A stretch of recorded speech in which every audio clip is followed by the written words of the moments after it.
Voter പട്ടികയിലെ പേര് ചേർക്കൽ സുതാര്യമല്ലെന്ന് M Jayarajan. 40 ലക്ഷത്തിലധികം പുതിയ അപേക്ഷകൾ വന്നതിൽ പൊരുത്തക്കേടുണ്ട്. ജില്ലകളിൽ 2.5 ലക്ഷം മുതൽ 5 ലക്ഷം വരെ പുതിയ അപേക്ഷകൾ വന്നു. തൃശൂർ മോഡലിൽ ഇരട്ട വോട്ട് ചേർത്തിട്ടുണ്ടോ എന്ന് സംശയമെന്നും വ്യാജ വോട്ടർമാരെ ചേർക്കാൻ ഇലക്ഷൻ കമ്മീഷൻ കൂട്ടുനിൽക്കുന്നുവെന്നും എം ജയരാജൻ പറഞ്ഞു. SIR പ്രവർത്തനങ്ങൾ ആദ്യം അർഹരായ മുസ്ലിം, ദളിത് ഉൾപ്പെടെയുള്ള വിഭാഗങ്ങളിൽപ്പെട്ട വോട്ടർമാരുടെ വോട്ട് പട്ടികയിൽ നിന്ന് നീക്കം ചെയ്യാനുള്ള നീക്കമായിട്ടാണ് തുടങ്ങിയതെങ്കിൽ ഇപ്പോൾ വ്യാജ വോട്ടർമാരെ തിരികെ കയറ്റാനുള്ള പ്രവർത്തനങ്ങൾക്ക് ഇലക്ഷൻ കമ്മീഷൻ തന്നെ കൂട്ടുനിൽക്കുന്നു എന്ന് വസ്തുതകൾ പരിശോധിക്കുമ്പോൾ സംശയം ഉയർന്നു വരികയാണ്. അപ്പോൾ 2007, 2008 വർഷങ്ങളിൽ ജനിച്ചവരുടെ കണക്കെടുത്ത് നോക്കിയാൽ ശരാശരി ഒരു വർഷം 1.5 ലക്ഷമാണ്. അപ്പോൾ 2 വർഷത്തതും കണക്കിലെടുത്താൽ 3 ലക്ഷം എന്ന് കണക്കാക്കാം.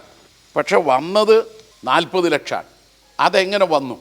ഇത് സുതാര്യമായിട്ടല്ല ഇപ്പോൾ ഇലക്ഷൻ കമ്മീഷൻ വോട്ടർ പട്ടികയിൽ പേര് ഉൾപ്പെടുത്തുന്നതിനു വേണ്ടിയുള്ള പ്രവർത്തനം നടത്തുന്നത്. സന്തോഷ് ചേരുകയാണ്. സന്തോഷ്, അവിടെ പല മണ്ഡലങ്ങളിലും അന്യസംസ്ഥാന തൊഴിലാളികൾ അടക്കമുള്ളവരുടെ പേരുകൾ പട്ടികയിൽ ഉൾപ്പെട്ടിട്ടുണ്ട് എന്നുള്ളത് നേരത്തെ തന്നെ പുറത്തു വന്നിരുന്നു. ഇപ്പോൾ എം ജയരാജൻ വളരെ ഗുരുതരമായ ചില ആരോപണങ്ങളാണ് ഉന്നയിച്ചിരിക്കുന്നത്. എന്തൊക്കെയാണ് വിശദാംശങ്ങൾ?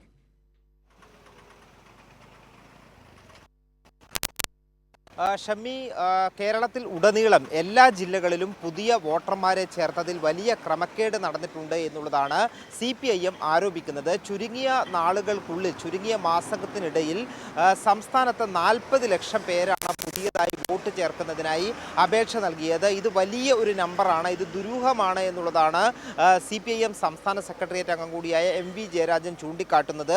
അതായത് 18 വയസ്സ് ചേർത്ത പുതിയ വോട്ടർമാരെ ചേർക്കുകയാണെങ്കിൽ ഏതാണ്ട് കണക്കുകൾ വെച്ച് അത് 2-3 ലക്ഷം ആളുകൾ മാത്രം വരേണ്ടതാണ്. എന്നാൽ ഇത് ഓരോ ജില്ലകളിലും 2.5 ലക്ഷം മുതൽ 5 ലക്ഷം വരെ പുതിയ വോട്ടർമാരുടെ അപേക്ഷകൾ വന്നതാണ് വലിയ ദുരൂഹമായ കാര്യമായി നിലനിൽക്കുന്നത് എന്നുള്ളതാണ് എം ജയരാജൻ ചൂണ്ടിക്കാട്ടുന്നത്. അതിന് അദ്ദേഹം ചില കാരണങ്ങൾ, അതായത് ഈ ചില മണ്ഡലങ്ങളിൽ നിന്നും മറ്റു മണ്ഡലങ്ങളിലേക്ക് വലിയ നമ്പർ വോട്ടർമാരെ മാറ്റി ചേർക്കുക, അതായത് ഈ വിജയസാധ്യതയില്ലാത്ത സ്ഥലങ്ങളിൽ നിന്നും വിജയസാധ്യതയുള്ള സ്ഥലങ്ങളിലേക്ക് ശക്തമായ മത്സരം നടക്കുന്ന മണ്ഡലങ്ങളിലേക്ക് ആളുകളുടെ ഫോം 8 ഉപയോഗിച്ചുകൊണ്ട് വോട്ട് മാറ്റി ചേർക്കുന്നതിനായി കൂടുതലായിട്ടുള്ള അപേക്ഷകൾ നൽകുക, അതോടൊപ്പം തന്നെ മറ്റ് സംസ്ഥാനങ്ങളിൽ നിന്നുള്ള ആളുകളെ വോട്ടർ പട്ടികയിൽ കൂട്ടിച്ചേർക്കുക തുടങ്ങിയിട്ടുള്ള കാര്യങ്ങളാണ് ഇതുമായി ബന്ധപ്പെട്ട് CPIM ചൂണ്ടിക്കാട്ടുന്നത്. അതുകൊണ്ട് തന്നെ ഈ കണക്കുകൾ തമ്മിൽ വലിയ പൊരുത്തക്കേടാണ് ഈ CPIM പുറത്തുവിട്ട കണക്കുകൾ പ്രകാരം ഉള്ളത്. 18 വയസ്സ് തികഞ്ഞ ഈ ആളുകൾ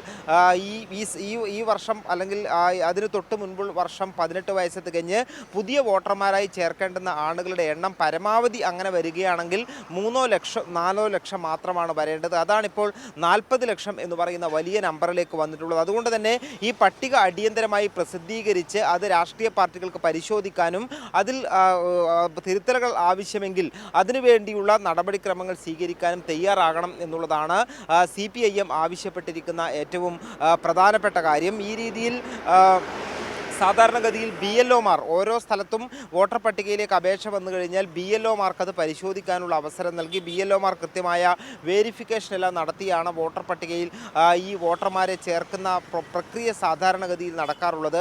ഈ ഒരു സമയത്ത് അതുപോലും കൃത്യമായി നടക്കുന്നില്ല എന്നുള്ളതാണ് മനസ്സിലാകുന്നത്. അതുകൊണ്ട് വളരെ സുതാര്യമായിട്ടുള്ള രീതിയിൽ നടക്കേണ്ടുന്ന ഈ വോട്ടർ പട്ടിക പരിഷ്കരണം ഈ രീതിയിൽ ആളുകളെ അനധികൃതമായി കൂട്ടിച്ചേർക്കുന്ന രീതിയിലേക്ക് എത്തിച്ചേർന്നിരിക്കുകയാണ്. അക്കാര്യത്തിൽ തിരഞ്ഞെടുപ്പ് കമ്മീഷൻ കൃത്യമായിട്ടുള്ള നിലപാട് വ്യക്തമാക്കുകയും കാര്യങ്ങൾ സുതാര്യമാക്കി മുന്നോട്ട് കൊണ്ടുപോവുകയും ചെയ്യണം എന്നാണ് CPIM ആവശ്യപ്പെടുന്നത്. ഷമി.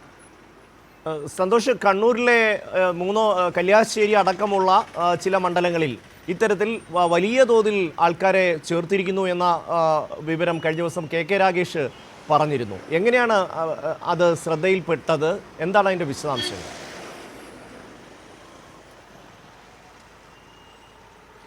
ഷമി, അതായത് കെ രാഗേഷ് ആദ്യം കണ്ണൂർ ജില്ലയിലെ സംഭവങ്ങളാണ് അന്ന് പറഞ്ഞിരുന്നത്. അതിനുശേഷം നടത്തിയ പരിശോധനയിലാണ് അതിനേക്കാൾ വലിയ കൂട്ടിച്ചേർക്കലുകൾ എറണാകുളം പോലുള്ള ജില്ലകൾ 5 ലക്ഷത്തിലധികം വോട്ടർമാർ വന്നിട്ടുണ്ട് എന്നുള്ളതാണ് മനസ്സിലാക്കുന്നത്. അതിലേറ്റവും ആദ്യം ഈ ഒരു വിഷയം പുറത്തേക്ക് കൊണ്ടുവന്നത് കണ്ണൂരിലെ CPM-ന്റെ ജില്ലാ സെക്രട്ടറിയായ കെ രാഗേഷ് ആയിരുന്നു. അതിൽ പറയുന്നത് ഈ പ്രധാനപ്പെട്ട ശക്തമായ മത്സരം നടക്കുന്ന ഈ ചില മണ്ഡലങ്ങളിൽ, വലിയ വോട്ട് വ്യത്യാസമില്ലാത്ത മണ്ഡലങ്ങളിൽ, തളിപ്പറമ്പ്, അതോടൊപ്പം തന്നെ അഴീക്കോട്, കണ്ണൂർ തുടങ്ങിയ മണ്ഡലങ്ങളിൽ 20,000-25,000 പുതിയ വോട്ടർമാരുടെ അപേക്ഷകൾ വന്നു. അങ്ങനെ തളിപ്പറമ്പ് മണ്ഡലത്തിലെ ഒരു അപേക്ഷകൾ, അതായത് സാധാരണ പാർട്ടി പ്രവർത്തകർക്ക്, CPIM പ്രവർത്തകർക്ക് പുതിയതായി ആളുകളെ കൂട്ടിച്ചേർക്കുന്നതിനായി, വോട്ടർ പട്ടികയിൽ കൂട്ടിച്ചേർക്കുന്നതിനായി അവർക്ക് മൊബൈൽ നമ്പർ ഉപയോഗിച്ചുകൊണ്ട് ലോഗിൻ ID ക്രിയേറ്റ് ചെയ്യാൻ കഴിയും. അത്തരത്തിൽ ക്രിയേറ്റ് ചെയ്ത ലോഗിൻ IDയിൽ അവർ പോലും അറിയാതെ മറ്റ് സംസ്ഥാനങ്ങളിൽ നിന്നുള്ള 3 ആളുകൾ പുതിയ വോട്ടർമാരായി അപേക്ഷ സമർപ്പിച്ചിരിക്കുന്നു എന്നുള്ളൊരു വെളിപ്പെടുത്തലാണ് CPIM ജില്ലാ സെക്രട്ടറി നടത്തിയിരുന്നത്. അത് ജില്ലാ കലക്ടർക്ക് ഉൾപ്പെടെ പരാതി നൽകിയിരുന്നു. അതിൻ്റെ ഈ വാർത്താ സമ്മേളനത്തിന് ശേഷം തിരഞ്ഞെടുപ്പ് കമ്മീഷൻ ഒരു വാർത്താക്കുറിപ്പ് പുറത്തിറക്കിയിരുന്നു. ആ വാർത്താക്കുറിപ്പിൽ ഈ ആക്ഷേപം ശരിയല്ല, അതായത് ഈ 3 ഇതര സംസ്ഥാന തൊഴിലാളികൾ എന്ന് പറയുന്ന ആക്ഷേപം, അത് ഈ കേരളത്തിലെ വോട്ടർമാരെയല്ല, അതിൻ്റെ റഫറൻസ് നമ്പർ വ്യത്യാസമാണ്. അതുകൊണ്ട് തന്നെ ഇവിടേക്ക് കൂട്ടിച്ചേർത്തതല്ല. ഏതെങ്കിലും തരത്തിൽ മൊബൈൽ നമ്പറിൻ്റെ ദുരുപയോഗം നടന്നിട്ടുണ്ടെങ്കിൽ അത് പരിശോധിക്കും എന്നുള്ള വിശദീകരണമാണ് നൽകിയത്. ഏതായാലും ഇന്ന് ഈ MV ഗോവിന്ദൻ മാസ്റ്റർ ഉൾപ്പെടെ നേരത്തെ ചൂണ്ടിക്കാട്ടിയിരുന്നു. അതിന് പിന്നാലെ ഈ MV ജയരാജൻ കൃത്യമായി കണക്കുകൾ വിശദീകരിച്ചാണ് കാര്യങ്ങൾ പറഞ്ഞത്. ഇത് സംസ്ഥാനത്തുടനീളം നടന്നിട്ടുള്ള, എല്ലാ സ്ഥലത്തും നടന്നിട്ടുള്ള ഒരു പ്രക്രിയയാണ്. കേരളത്തിലുടനീളം 40 ലക്ഷം പുതിയ അപേക്ഷകൾ വന്നത്, ചുരുങ്ങിയ നാളുകൾക്കുള്ളിൽ വന്നത് വലിയ ദുരൂഹമെന്നാണ് CPIM ചൂണ്ടിക്കാട്ടുന്നത്. ഷമി, സംസ്ഥാനത്ത് വോട്ടർ പട്ടികയിൽ വ്യാപകമായ ക്രമക്കേട് ഉണ്ട് എന്നുള്ളതാണ് ഇന്ന് CPIM സംസ്ഥാന സെക്രട്ടേറിയറ്റ് അംഗം MV ജയരാജൻ പറഞ്ഞത്. സന്തോഷാണ് വിശദാംശങ്ങൾ നൽകിയത്.